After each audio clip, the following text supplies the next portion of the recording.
The night was heavy and silent. Outside, cold wind moaned through the trees. But inside Taranath's small, smoke-blackened hut, there was warmth. Not the warmth of comfort, but the kind that clings to old incense and untold secrets.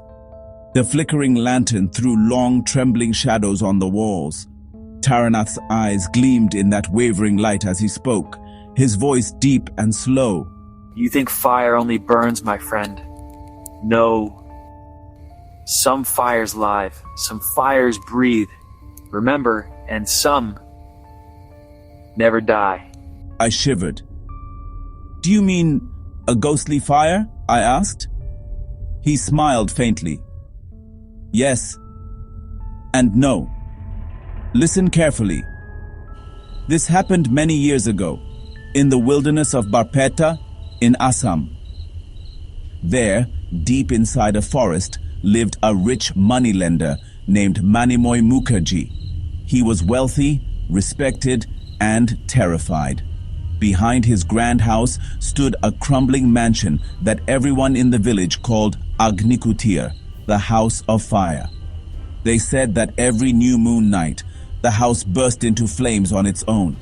Anyone who dared to watch those flames was found dead within weeks, burned though no fire had touched them. Manimoy had a daughter, Ila, dark, quiet, beautiful. But her eyes held a strange emptiness, as if they carried centuries of sorrow. When I first met her, she didn't speak much, but her silence felt alive. One evening, I went to inspect the ruins. The air was thick, as if soaked in smoke. From a distance, I saw a faint glow rising from the center of the mansion, as if someone had just extinguished a lamp. When I went closer, the smell hit me. Not of wood, not of oil, but of burned flesh. 50 years ago, his grandmother had been accused of witchcraft and burned alive inside that mansion. Before dying, she had screamed, "My spirit will become fire, and whoever forgets my pain will burn with me." I suspected that the curse was bound by an ancient tantric energy. So I decided to perform a ritual there, on the next new moon night. That night, the sky was black. No moon, no stars. Only silence. I sat inside the ruins, surrounded by a circle of ash, with the Tripura Bhairavi yantra placed in front of me. As I chanted the mantras, the air grew heavier. The wind stopped. Suddenly, smoke rose from the ground, twisting, forming the face of a woman, half-burned, hair matted with ash, and eyes glowing like embers. She floated around me and hissed, "Why have you disturbed my rest, Tantrik? Fire doesn't sleep. It witnesses." My throat tightened. No words came out. Then from the floor, charred hands began to emerge, as if someone was trying to crawl out of the earth itself. For a moment, I was sure my end had come. Then the horror paused. At the doorway stood Ila. Her skin was pale, her eyes yellowish, and her lips faintly blue.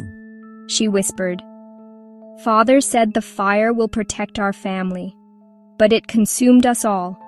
Now every new moon it calls me back." She lifted her hands. They were covered in burn marks.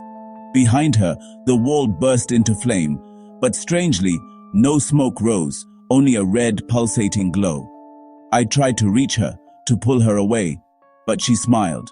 Not a human smile. A smile that belonged to something beyond life. And as I watched, her body began to shimmer and fade. A soft flame rose from her chest, and she vanished into it. When I regained consciousness, I was lying near the riverbank.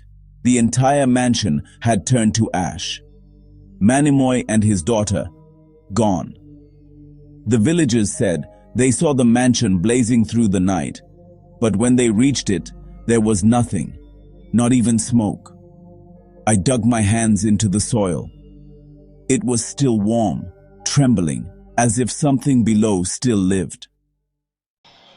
You see, some fires never die. They are not meant to destroy. They exist to remember. The fire of a soul. The fire of justice. It always finds a way to return. Outside, the wind howled again. The lantern flickered, casting strange shapes on the wall. One looked like a woman's shadow, her hair burning, her eyes like coals. And in that moment, I understood. The story had not ended. It had merely found another listener.